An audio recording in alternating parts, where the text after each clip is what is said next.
Welcome back to Cinematic. The stars aligned.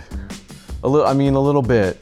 There's an empty seat, but it wasn't empty a second ago, and it might be filled in just a little bit. But I was unsure if our schedules were going to magically make it possible for us to watch Blonde Fury. I mentioned that last week because I've seen it before. I've seen it, actually this might have been my third or fourth time. So I like it. But I didn't know if I was going to be able to bring my family, suck my family into it yet again, and almost did. Evelyn's got homework. She's a busy girl.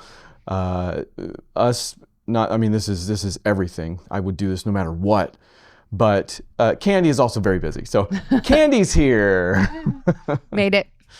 And has never seen this movie before. Nope. Also, my notes, I wrote down the name was Lady Reporter. That's right. Yeah, Oh, okay. It has. In fact, it's a fun little bit that I can let you know about later. But we'll save the mansplaining All right. for at least after your opinion. I can give you some of the fun facts or whatever. Okay. Because that's kind of what drives some of these shows. I've seen it before. I don't necessarily want to sit down and just do isn't this cool, unless I can do it to my family. So You're welcome. Wasn't this cool? I loved it. Oh, did you really? Yeah, I loved it. The two that we've seen so far, Ryan has been like, I only show you the good ones. That is And true. He's not wrong. It was good. But better than Righting Wrongs was the other one we did, which really only 2 episodes back, I think. Better? Righting Wrongs was more of a thinker than this was. That's like, true. if had more like soul to it than this one did. But Long pause. Wow. I don't know. Like, it was just a little different. I felt like it was easier to watch in some ways. Like, it felt less foreign to me. Huh. You know what I mean? Like, it was a little more like American-y style. I mean, it was still very, but It's still Cynthia Rothrock plays the lead, so it is one of the few where a Westerner. well, not that. Just like, I don't know. It's newer than Righting Wrongs? Well, so part of the story is that this got shelved for a little bit, so the timeline's a little bit. Because I foggy. actually thought Cynthia Rothrock looked younger in this than It's she very did possible. in Righting Wrongs. I mean, it wouldn't have been by more than like a year. But either it just way. felt, I don't know, is it different directors? It is a different Okay, director. because the other one felt kind of Mostly. like mostly, it felt kind of like more old school kung fu movie, and this one felt more like 1980s Hollywood. I mean, it still felt very Chinese kung fu movie or whatever, Okay. but it just was a little more current feeling. So it Okay. made it just easier to watch and easier to follow. So this is the time of the show where I mentioned how neither of us are experts. Obviously, I've seen a lot more. This might be episode 33, so I've seen at least 33. Ryan's There a were lot some. more. He's almost expert level at this point. No. Still, no. you would trust Would me. I be surprised? Yes. Oh, okay. Absolutely. In fact, I should, and I don't often listen to the commentary tracks on some of these. I didn't even dig in okay. Not an expert, just get wrapped up in a lot of the details. Okay. For sure.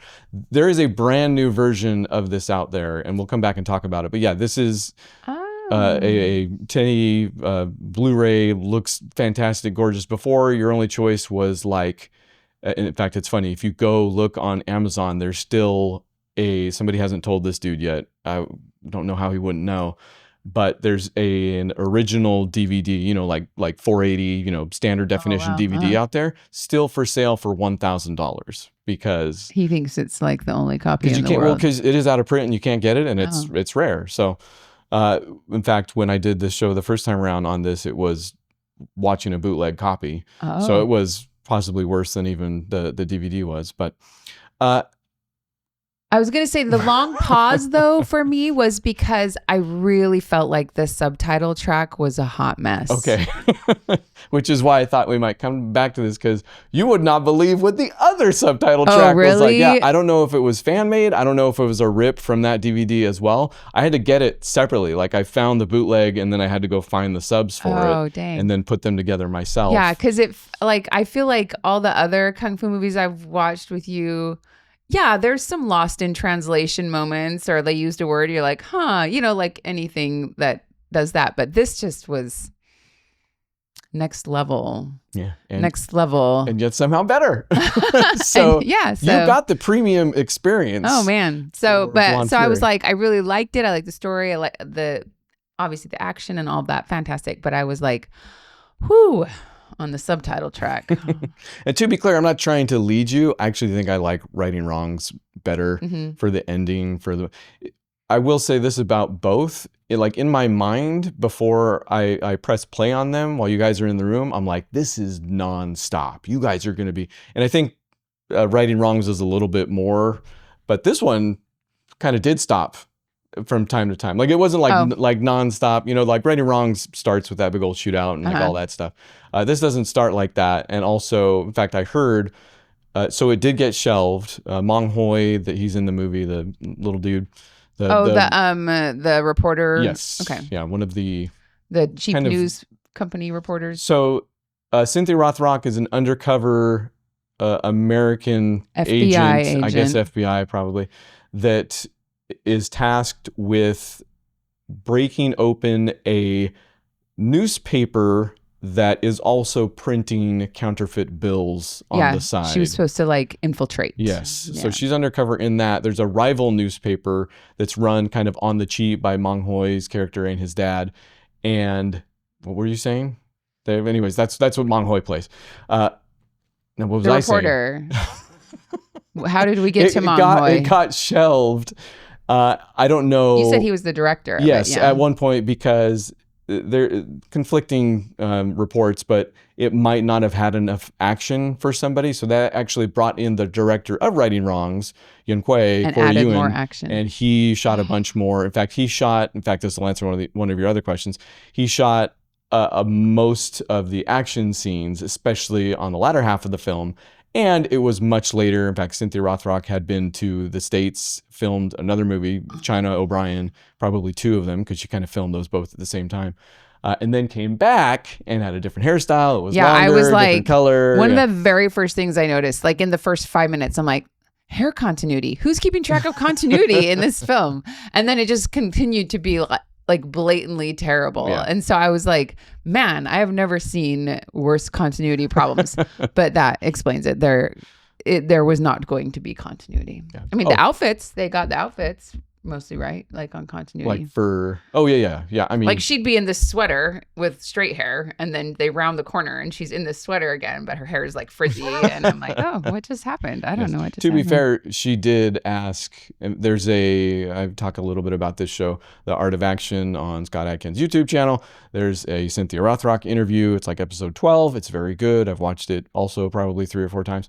Like each time we do a Cynthia Rothrock movie, I got to bone up. But she talks about how she did mention that. She's like, aren't people going to say something? And apparently Yun Kuei was like, nope. Don't worry about it. Said something. So, but to me, that's part of the charm of this movie. And Righting Wrongs, I think, had it a lot. I think this has it even more. To me, this is like, I don't know if this is what you're seeing. I might just be rephrasing this in my own terms, but Righting Wrongs does feel like a little bit more of a production.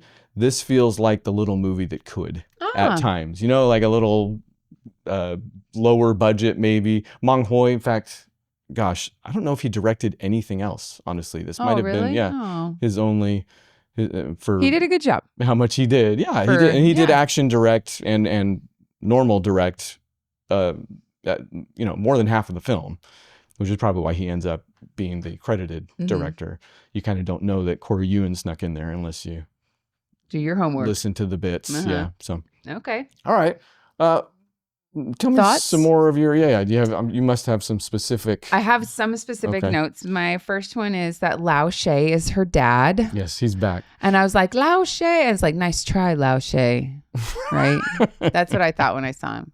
So Roy Chow is back. In fact, I swear I'm trying to not be like you say a thing and then I talk for 30 minutes.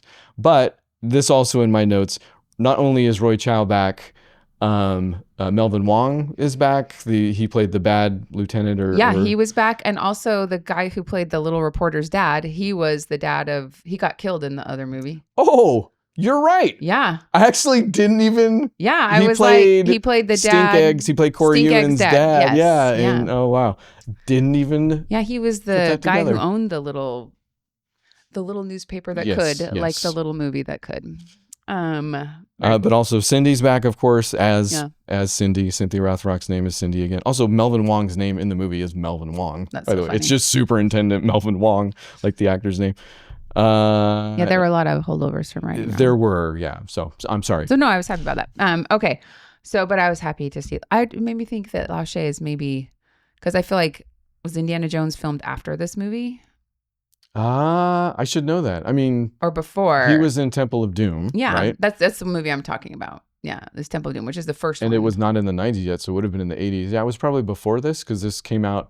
I guess depending on how long. Because I was shelving like, I feel like in American movies, they would take only the biggest, bestest. I mean, Rochow Chinese was actors, venerated. Yeah, Okay, he that's what I had thought. been around for a great long time. In But fact, I liked his character in this. Like he was kind of like a side guy, like Yeah. just the dad that needs to be kidnapped. Then he has to play like he's been drugged the whole time. Yeah. I don't know. It's just kind of different. to be clear, he gets shot with a needle full of drugs, and it makes him crazy. Yes, makes him for crazy. an extended period. He really likes He-Man, the TV show. But yes, he's at this point in his career where he'll so he's do pretty stuff big. like this. I mean, he's pretty big, but he's like been big, and now he's just like, hey, Roy, do you want to do this nut Sure. job prosecutor? And he's like, oh yeah, Okay, or he'll cool. do a favor for somebody. See, Like, Dad.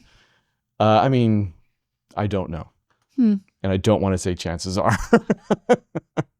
Mike, I don't just wanna think about it. wonder how he's doing. Great, Okay. he's doing great. I had another continuity thing because she is working for the FBI to try and figure out the counterfeit money situation, but the FBI don't investigate counterfeit money. That's a secret service. So I feel like the Chinese people did not do their homework on that one. That's all. Okay, I was like, it's not the FBI that does counterfeit money. it is strange the issues we take. Because I feel like that's the least of which that nobody that doesn't have a friend on the Secret That's Service what I mean. would I'm know. like, you're right. But Yeah. but nowadays you wouldn't get away with that. I feel like in the 80s you could, but you couldn't. I wonder, I bet there's some joint task force stuff that could have happened in the past. Maybe. I don't know if the Secret Service was always the counterfeit team. Maybe, I don't know, Okay. ATF. Alcohol, tobacco, firearms. Okay. My other note is one of my favorite quotes was, he's stubborn but adorable. And it was said about the son by the dad, the struggling newspaper dad to the director. He's stubborn but adorable. Sorry, it was just my favorite quote. I don't know if it's that actor or, I don't know if it's the writing either, I guess. But I guess whenever he has a son in the movie, the relationship immediately gets me. Yeah. Like because when he was Bad Eggs, like I'm tearing up when Stink Egg dies, and then at this, it's like they're at odds, but still like they form this relationship that I'm like, oh. Yeah. In fact, one of my favorite scenes was at the end, near the end, when his dad is in the hospital and the two other guys are in the hospital, and the dad stands up and he's like, Dad, what do you want me to do? Quit? And he's like, no, you go tell that story or you get my revenge. He wasn't mad that his son I can't remember what his son did, but he was his son was just kind of generally speaking. Actually, I don't know. I guess the movie wants us to believe that he's kind of a screw up. Yeah, but he goes there and the people in the hospital too expect the dad to just really let him have it and whatever. But the dad's like, no, I'm proud of you. Yeah. You tell the story. You have Don't compromise invested. for the truth. He's got wrapped up in this thing finally, and that's is doing it. That's one of my favorite scenes. So it was good. Let's talk about some of the action. Please. The tennis racket. She's fighting someone. Oh, the insurance guy with the tennis, and they're in their house. She has a tennis racket. He's in the curtain, and this rat is like climbing up the curtain, and she hits the rat with a tennis racket, and it goes into his mouth. I was like, that is hilarious. Not necessarily the action sequence of the film, but it is very much. It was very creative and hilarious. Yes. I was like, that was awesome. Kung fu comedy, very broad, and it's not. The bit is that she sees a mouse and she chases it down with rackets, and it goes into the curtains, where behind the curtains there's an intruder hiding. Yes. So she sees the intruder moving behind the curtains because the rat crawls up his leg, and she just thinks it's the rat is huge and is messing around with the curtains. So yeah, it's funny. It's funny. Explain the bit. But also, I feel like in these movies, there's usually not like a lot of blood. Like there's, Depends. you know what I mean? Like you're kicking people and no blood is flying. But there is a scene where someone hits someone and he hits his face on the handrail, like and It is in the fight with, because I need to call this guy out every single time because each time I've watched this, I'm re-surprised by how good he is. There's an investigator. He's an insurance investigator, but he's actually a police investigator undercover. And it's played by Chin Soo Ho. And he's studied martial arts since he was 10. There's not much more about him out there, but essentially you can tell, by the way. And in his fight with Billy Chow, which I talked about, I don't think it was for Righting Wrongs. It was just in the last thing I did for Pedicab Driver, quite possibly. Yeah, that's his big fight with Sammo at the end. So they fight, and he knocks Billy Chow into the railing. That's what you're talking about. Yes, yeah, and he hits his face on the railing, and it splatters blood. Keep it on the mic. It splatters blood, but then it leaves blood on the railing, and he falls down. And I'm like, that looked real. Like it was either real well done or it was real. I don't know which, but I was like, yikes. Little column A, little column B. Oh, probably, huh? Mostly column A, where it's real. I mean, let's just put it this way. There's no question that he made contact with the bars. Yeah. I don't think he was actually bleeding. Yeah. Maybe they just, did but that. I think it probably had less to do with angles and more to do with. Well, even if they decided to put fake blood and have the blood come off when his face hit the bar, like it was just a nice touch that was not too gory, but a little something that you don't usually see in these movies, I feel like. Okay. Also, there is a cool shot at the end scene with the net, the big cargo net. Mm-hmm. Like there's a cool camera shot where the camera is up by the girl who's trapped in the net, the roommate or whatever is up there, and it's up by her looking down this net, and Judy. It's Judy that's trapped, and Cindy is I don't know who Cindy's friend in Hong Kong is named Judy, who happens to be the daughter of Roy Chow's prosecutor. Who's a prosecutor. So she's up there, and she gets kidnapped by the bad guy, Wong Dok. And Cynthia Rothrock is coming in, and she's like, hey, and the camera follows her, and then she runs, like comes up the net, but the camera shot came from so far and so up the net. Like it was just cool. Like it was one of those suck you in moments to the fight. Like, here we go. Like, you know what I mean? Like the camera like swooped all the way back up. I was just like, I wonder how they did that. Cause that seemed like a long ways for one shot to go. There's more than a few of those, actually. I was, when I combed through to try and get some of the clips for the beginning of this episode, there were quite a few that were, there's one where they're in the middle of the fight and the camera's literally kind of circling them for a second. But it was almost like, here it comes. I don't know. It was cool. That's what it made me think. But also like she ran down the net, and I'm like, is there a harness on her? And they wiped it out of that scene because when she ran down. Yeah. I was like, that was crazy because it looked like she's walking, but I was like, that was. If you watched it again, you can kind of tell it's. Oh, really? Yeah. Anyway, but I was like, that was nuts. Bit of wire work. What's the ladder scene Evelyn's talking about? Why can't I remember Hopefully what that is? I gave her full permission to barge in and tell us about the ladder scene at some point. Why can't I? I was thinking about it. I'm like, what's she might be talking about the bamboo scaffolding scene. Oh, maybe. Which is like the first there fight were of the several movie. Close quarters fighting scenes in this, and that's pretty cool. I like the close quarter stuff because you just got to be really creative. Like I don't even know how they film, like cameras in there and people kicking in there, and they said it was extremely hard. Oh, really? She talks about, especially there's a fight scene between some shipping containers. Yeah, that's what I was thinking of in my head. They hit their appendages on the shipping containers, a few times. That sucks. My last comment is. Oh, I don't remember what happens. I think it's maybe when Cindy gets fired, or they're like, you're done with this case. Go back to San Francisco or whatever. They cut to this scene of her being lonely in several places. And it reminded me of Grease, like stranded at the drive-in, branded a fool. Like when... I don't know if I'm going to get to Grease. Oh, well, anyway, it just literally all of a sudden it was like, bam, like, because it literally hit me in the same spot as those Grease moments where... she's swinging on the swing all by herself, and he's like, anyway, that was all. It got a little weird for a second there. Yeah, well, so the way I see it is there's more than a few moments where they kind of know where the puzzle pieces go. It's just that maybe like a nubbin's snipped off here and there. You know, like they know that this is the part, there needs to be a breakdown towards the whatever, you know, end of the second act where, or maybe even with the second act break, They're just where her and Judy need to be at odds, you know, and she's got to go away and find herself. And then Yeah. they come back. Judy gets kidnapped in this case, and then she has to go rescue her. So potato, but yeah, it was just funny. I was like, well, that's one way to slow a movie down, yes. I guess. Well, there's a few moments where they're like, and then this is where this happens. And you're like, well, yeah, I guess, you know, this is where that would usually happen. So it all adds to the, again, I feel like the little movie that could. Yeah, it was thing. just it was honestly like, it made me chuckle a little bit, but it also did its job.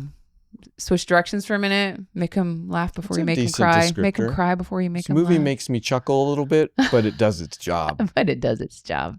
I like it. Anyway, that was all my notes. To answer your question, so they did this often with titling, both because it would come out in Hong Kong and it would perform, and so they would release it in the States if they didn't do so semi-concurrently.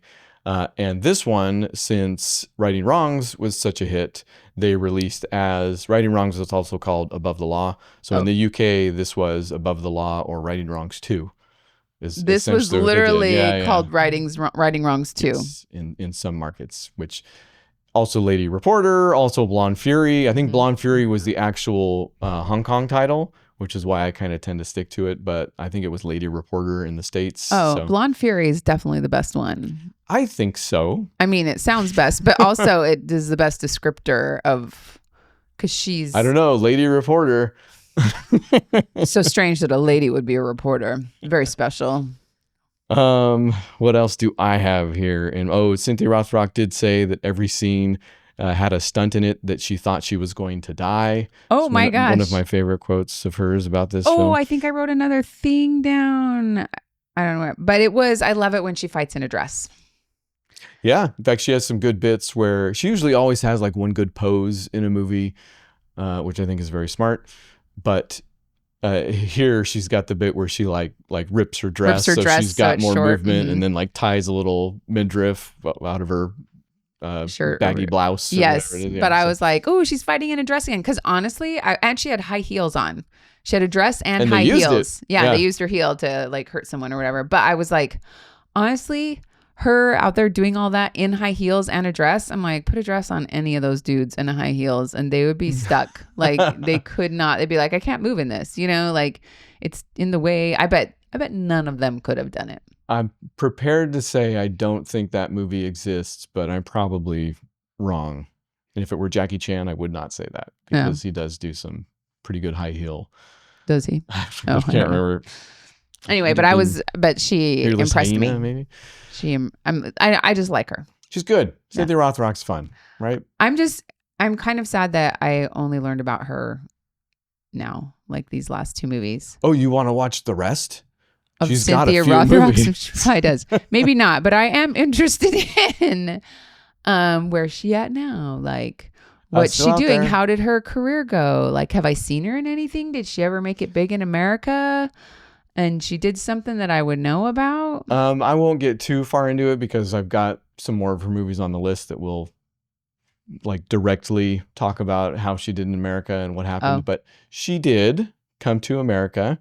She's kind of one of those queens of the VHS shelf. Yeah, okay. You know, so she did lots of direct-to-video, and that's kind of what she's gone back to. Obviously, that's a very different thing. It's kind of more of maybe the VOD or the, you know, video on demand type crowd is where the VHS shelf went. But she has fairly recently started back up with that stuff, and she'll bring in a lot of actors from this time period, and they'll still do, you know, some kung fu stuff. Because I'm like, she's got to be 20 years older than me, right? That's a great question. Because if in 1984 I don't really want to guess at. She was like, she is alive. She's alive. But I was thinking things I thought about in this movie. I wonder how many bones she's broken. Probably so many. Oh, yeah. In fact, in this, okay. I'm not positive if in Blonde Fury, again, given when it was shelved and how long it stayed on the shelf, but she severed her ACL. And now I'm really just telling stories that I've told elsewhere, but it's fun. She severed her ACL, didn't want to take the time to do the surgery and recovery. So she just kept going, put on like a compress leg brace, like not even like an actual brace, just like a tight sock. And then continued to film Righting Wrongs, for sure. Again, not sure about Blonde Fury, but with a torn ACL. By the time she got back to the doctor, they x-rayed her or whatever, and were like, we can't find your ACL and don't understand how you are able to walk. And it turns out that her quads and I think hamstrings had like sucked it up inside. It had compensated so much that she didn't need still doesn't have an ACL in that. Like, she says she walks a little bit weird, but it's not really a limp. It's just she's like, we got over it. Yeah. Well, anyway, I like her, and I thought to myself, I hope she's doing great out there. She's fun, and I she hope is. She was wise with her money and survived Hollywood, and that she's living a happy life somewhere. That's what I guess thought. that I don't know, but it seems like it. That's what I thought. So thank you, Cynthia Rothrock. Thank you, Candy Miller. You're welcome. We didn't get a bit from Evelyn. Let me check. Evelyn, what's this latter part? What's the ladder scene? What's you're talking about? It's where she like jumps off the roof and then lands on this ladder and then like turns it around and hits this guy in the face and then like runs away. It was great. Thanks, baby. Thanks, kiddo. And thank you guys for watching Cinematic. This particular episode was super fun. And if you want to be a part of it, you can find me, us, everybody at patreon.com/Ryan_runs_, or there's a PayPal link nearby. Throw something in the tip jar. Either way, like, subscribe, whatever, all those things. I hear they're good and fun and neat. If you come back next week, I'm going to be doing, I believe, In the Line of Duty 4. 9. So there's a non-zero chance that there is an In the Line of Duty 9, but that's okay. Really, there is a 9, or I don't there's know. not? I'm saying it's a non-zero chance. I don't know. There's a I mean, I'm coming in at 4, so who knows? That's not true. I did look up a little bit of it. It does have an interesting history as far as sequels and unofficial. Come back next week and hear about it.